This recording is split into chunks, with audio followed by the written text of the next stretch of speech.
नमस्ते दोस्तों, मैं हूं आपका डॉक्टर। लेकिन आज मैं आपसे डॉक्टर की तरह नहीं, एक दोस्त की तरह बात करने वाला हूं।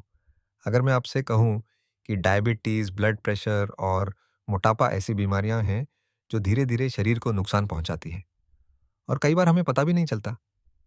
तो क्या आप यकीन करेंगे, आज भारत में करोड़ों लोग इन बीमारियों से जूझ रहे हैं और सबसे चौंकाने वाली बात यह है कि इनमें से बहुत सी बीमारियां हमारी रोज़मर्रा की आदतों से ही शुरू होती हैं।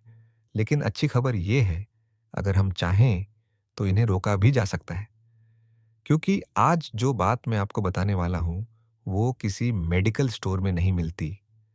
वो मिलती है सही जानकारी में, सही आदतों में और थोड़ी-सी जागरूकता में। तो अगर आपके पास 10 मिनट हैं, तो ये वीडियो पूरा ज़रूर देखिए, क्योंकि हो सकता है आज की यह जानकारी आपकी और आपके परिवार की सेहत बचा ले। स्वस्थ जीवन शैली अपनाएं, डायबिटीज, ब्लड प्रेशर और मोटापे से बचें। अब मैं आपसे एक छोटा सा सवाल पूछता हूं, बस दिल में जवाब दीजिए।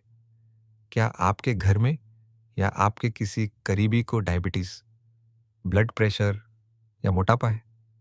अगर है तो आप अकेले नहीं हैं, क्योंकि भारत में आज 10 करोड़ से भी ज्यादा लोग डायबिटीज से पीड़ित हैं। ब्लड प्रेशर तो इतना आम हो चुका है कि लगभग हर तीसरे घर में कोई ना कोई इससे जूझ रहा है। और मोटापा, उसे तो हम इतना सामान्य मान चुके हैं कि कई बार उसे बीमारी मानते ही नहीं। दोस्तों, आज हम बात करने वाले हैं 3 ऐसे साइलेंट एनिमीज की जो हमारे शरीर को धीरे धीरे नुकसान पहुंचाते हैं। ये हैं हाई ब्लड प्रेशर, डायबिटीज और ओबिसिटी। मैं इन्हें साइलेंट एनिमीज इसलिए कहता हूं क्योंकि ये अक्सर बिना किसी वार्निंग के आते हैं। हाई ब्लड प्रेशर में कई बार कोई सिम्टम महसूस नहीं होता। डायबिटीज की शुरुआत में भी ज्यादातर लोगों को पता ही नहीं चलता और ओबिसिटी को हम अक्सर नॉर्मल समझकर इग्नोर करते रहते हैं। लेकिन जब ये तीनों एक साथ आते हैं तो शरीर में एक डेंजरस चेन रिएक्शन शुरू हो जाता है, जिसका परिणाम हार्ट अटैक, स्ट्रोक और किडनी फेलियर जैसे गंभीर रोग हो सकते हैं। हाई ब्लड प्रेशर हमारी ब्लड वेसल्स पर एक्स्ट्रा प्रेशर डालता है। डायबिटीज ब्लड में शुगर लेवल बढ़ाकर धीरे धीरे बॉडी के ऑर्गन को डैमेज करता है और ओबेसिटी इन दोनों समस्याओं को और वर्सन कर देता है, क्योंकि यह इंसुलिन रेजिस्टेंस बढ़ाता है। इस तरह ये तीनों मिलकर एक खतरनाक चेन बना देते हैं। लेकिन अच्छी खबर यह है कि इस चेन को ब्रेक किया जा सकता है और इसका पहला कदम है नो योर नंबर्स। अगर आपका बीपी 140/90 या उससे ज्यादा, फास्टिंग शुगर 126 मिलीग्राम प्रति डेसीलीटर या उससे ज्यादा और बीएमआई 30 या उससे ज्यादा है, तो यह शरीर का वार्निंग सिग्नल है। दोस्तों, अब बात करते हैं सबसे महत्वपूर्ण चीज की, लाइफस्टाइल चेंज। सबसे पहले करें सेल्फ असेसमेंट। अपने आप से 5 सवाल पूछिए। क्या आप रोज 30 मिनट वॉक करते हैं? क्या आप जंक या तला भुना खाना ज्यादा खाते हैं? क्या आप 7 से 8 घंटे की नींद लेते हैं? क्या आप दवाइयाँ रेगुलरली लेते हैं? और क्या आप अक्सर स्ट्रेस में रहते हैं? अगर जवाब नहीं है, तो चिंता नहीं। यही से सुधार की शुरुआत होती है। दूसरा कदम, स्मार्ट इंडियन डाइट। अपनी थाली में रखें दाल, सब्जियाँ, साबुत अनाज, दही या छाछ और कम करें मैदा, तला हुआ खाना, पैकेज्ड फूड, कोल्ड ड्रिंक्स। तीसरा, नमक और चीनी कम करें। दिन में नमक 5 ग्राम से कम और चाय मिठाई में कम शुगर। चौथा, वजन धीरे धीरे कम करें। हर महीने 1 से 2 किलो वेट लॉस ही सही और सुरक्षित है। और पांचवा, रोज 30 मिनट एक्सरसाइज, साथ में अच्छी नींद और कम स्ट्रेस। याद रखिए, छोटे छोटे बदलाव ही बड़ी बीमारियों को रोक सकते हैं और स्वस्थ जीवन की शुरुआत आज से अभी से हो सकती है। दोस्तों, अब एक बहुत जरूरी बात समझना जरूरी है। दवाइयाँ और लाइफस्टाइल चेंज दोनों साथ साथ चलते हैं। कई मरीज मुझसे पूछते हैं, डॉक्टर साहब, मैंने खाना सुधार लिया, रोज वॉक शुरू कर दी, क्या अब दवाई बंद कर सकता हूं? मेरा जवाब हमेशा यही होता है, दवाई कभी भी अपने आप बंद मत कीजिए।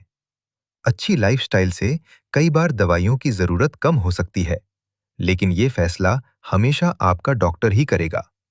इसे ऐसे समझिए, दवाई और जीवन शैली एक गाड़ी के दो पहिए हैं। दोनों साथ होंगे तभी यात्रा सुरक्षित होगी। अब एक और बहुत अच्छी आदत की बात करते हैं, घर पर अपनी सेहत की निगरानी। अगर आपके पास बीपी मशीन है, तो सुबह आराम से बैठकर बीपी मापें, घबराकर नहीं। अगर आपको डायबिटीज है, तो घर पर ग्लूकोमीटर रखें और समय-समय पर फास्टिंग और खाने के 2 घंटे बाद शुगर चेक करें। वजन भी हर हफ्ते एक ही दिन सुबह खाली पेट मापें। अगर आप इन रीडिंग्स को एक छोटी डायरी में लिखते रहेंगे, तो आपको खुद दिखाई देगा कि आपकी सेहत कैसे बेहतर हो रही है, और यही चीज सबसे बड़ी मोटिवेशन बनती है। लेकिन याद रखिए, इस सफर में परिवार का सहयोग भी बहुत जरूरी है। अगर घर में किसी को बीपी, डायबिटीज या ओबेसिटी है, तो कोशिश करें कि पूरा परिवार कम नमक और कम तेल वाला हेल्दी खाना अपनाए। सुबह की वॉक या एक्सरसाइज साथ में करें और मरीज का हौसला बढ़ाएं। ये मत खाओ, वो मत खाओ कहने के बजाय कहिए, चलो हम सब मिलकर हेल्दी खाते हैं। और हाँ, जीवन में बाहर का खाना और त्योहार भी आते हैं। मिठाई या बाहर का खाना पूरी तरह बंद करना जरूरी नहीं है, बस संतुलन और समझदारी जरूरी है। बाहर खाएं तो ग्रेड या तंदूरी खाना चुनें, पहले थोड़ा सलाद खाएं और मिठाई हो तो सिर्फ एक छोटा टुकड़ा। अंत में एक छोटी सी प्रेरणादायक कहानी। जयपुर के 52 साल के रामेश्वर जी का बीपी पहले 160/100, शुगर 220 और वजन 94 किलो था। उन्होंने रोज वॉक शुरू की, डाइट सुधारी और दवाइयां नियमित ली। सिर्फ 6 महीने में उनका 12 किलो वजन कम हुआ, बीपी 130/85 हो गया और शुगर 118 तक आ गई। रामेश्वर जी कोई सुपर हीरो नहीं हैं, वो एक आम इंसान हैं। उन्होंने किया तो आप भी कर सकते हैं। छोटे छोटे बदलाव, लगातार प्रयास और सही जानकारी, यही स्वस्थ जीवन का असली रास्ता है। दोस्तों, अब हम इस चर्चा के अंतिम और सबसे महत्वपूर्ण हिस्से पर आते हैं। सबसे पहले बात करते हैं उन सामान्य गलतियों की जो अक्सर लोग करते हैं। पहली गलती है दवाई खुद से बंद कर देना। कई लोग थोड़ा बेहतर महसूस करते ही दवा छोड़ देते हैं, लेकिन याद रखिए, दवाई बंद करने का निर्णय हमेशा डॉक्टर की सलाह से ही होना चाहिए। दूसरी गलती है सिर्फ परहेज करना लेकिन व्यायाम न करना। सही स्वास्थ्य के लिए संतुलित आहार और नियमित एक्सरसाइज दोनों साथ साथ जरूरी है। तीसरी गलती है कि लोग कुछ दिन तक अच्छा पालन करते हैं और फिर छोड़ देते हैं। अगर 1-2 दिन चूक जाएं तो निराश न हो, बस अगले दिन से फिर से शुरू कर दीजिए, क्योंकि नियमितता ही असली इलाज है। चौथी गलती है घरेलू नुस्खों पर पूरा भरोसा करना। करेला, मेथी या कुछ आयुर्वेदिक उपाय सहायक हो सकते हैं, लेकिन वे दवाइयों का विकल्प नहीं हैं। इन 4 गलतियों से बच गए तो समझिए आधी लड़ाई जीत ली। अब एक गंभीर बात, कुछ स्थितियां ऐसी होती हैं जब तुरंत डॉक्टर से मिलना जरूरी होता है। अगर बीपी 180/110 से ज्यादा हो और साथ में तेज सिरदर्द, धुंधली दृष्टि या सीने में दर्द हो, तो तुरंत अस्पताल जाएं। अगर शुगर 70 से नीचे चली जाए और चक्कर, पसीना या कंपकंपी हो, तो तुरंत मीठा लें और डॉक्टर से संपर्क करें। अगर स्ट्रोक के लक्षण दिखें, जैसे चेहरा टेढ़ा होना, हाथ पैर सुन्न होना या बोलने में कठिनाई, तो तुरंत 108 पर कॉल करें, क्योंकि हर मिनट कीमती होता है। पैरों में सूजन या पेशाब में बदलाव भी किडनी की समस्या का संकेत हो सकता है, इसलिए इन्हें कभी नजरअंदाज न करें। अब बात करते हैं एक आसान 4 हफ्तों की कार्य योजना की। पहले हफ्ते में अपनी हेल्थ डायरी शुरू करें।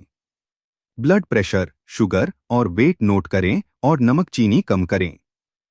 दूसरे हफ्ते में रोज 10 से 15 मिनट वॉक शुरू करें और खाने में दाल सब्जी बढ़ाएं। तीसरे हफ्ते में एक्सरसाइज को 20 से 25 मिनट तक बढ़ाएं और समय पर सोने की आदत डालें। चौथे हफ्ते तक लक्ष्य रखें कि रोज 30 मिनट व्यायाम करें और डॉक्टर से मिलकर आगे की योजना तय करें। धीरे धीरे उठाए गए छोटे कदम ही बड़े बदलाव लाते हैं। अब अंत में 5 बातें हमेशा याद रखें। पहला, अपनी थाली बदलें। कम नमक, कम चीनी, ज्यादा सब्जी और दाल। दूसरा, रोज चलें। 30 मिनट की सैर कई बीमारियों की सबसे सस्ती और असरदार दवा है। तीसरा, दवाई जारी रखें और डॉक्टर की सलाह के बिना कभी बंद न करें। चौथा, नियमित निगरानी करें। बीपी, शुगर और वेट की रीडिंग्स लिखते रहें। और पांचवा, हार मत मानें। अगर एक दिन चूक जाए तो अगले दिन से फिर शुरू करें। दोस्तों, आज आपने जो सीखा वह सिर्फ जानकारी नहीं, बल्कि स्वस्थ जीवन की दिशा में एक नई शुरुआत है। लेकिन याद रखिए, सिर्फ जानना काफी नहीं, कदम उठाना जरूरी है। आज ही एक छोटा सा कदम उठाइए, अपनी कमर नापिए, एक गिलास पानी पीजिए या 10 मिनट की वॉक का वादा कीजिए। क्योंकि आपका स्वास्थ्य सबसे ज्यादा आपकी अपनी जिम्मेदारी है। कोई भी डॉक्टर या दवाई आपकी उतनी मदद नहीं कर सकती जितनी आप खुद अपने लिए कर सकते हैं। मैं दिल से चाहता हूं कि आप स्वस्थ रहें और खुश रहें। अगर यह जानकारी आपको उपयोगी लगी हो तो इसे अपने परिवार और दोस्तों के साथ साझा करें ताकि उनकी सेहत भी बेहतर हो सके।